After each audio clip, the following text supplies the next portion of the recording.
গত দুদিন যাবৎ ঢাকাসহ সমগ্র বাংলাদেশে প্রচুর পরিমাণ বৃষ্টিপাত হচ্ছে।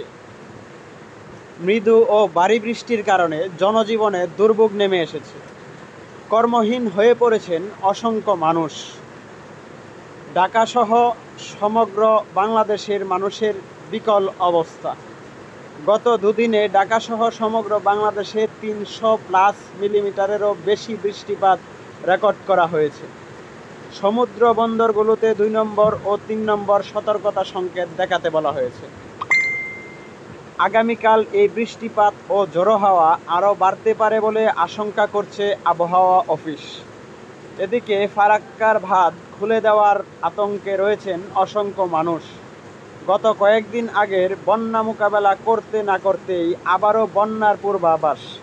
এদিকে ফারাক্কার বাঁধ খুলে দেওয়ার আতঙ্কে রয়েছেন অসংখ্য মানুষ। গত কয়েকদিন আগের বন্যা মোকাবেলা করতে না করতেই আবারও বন্যার পূর্বাভাস। এই বৃষ্টিপাতের জন্য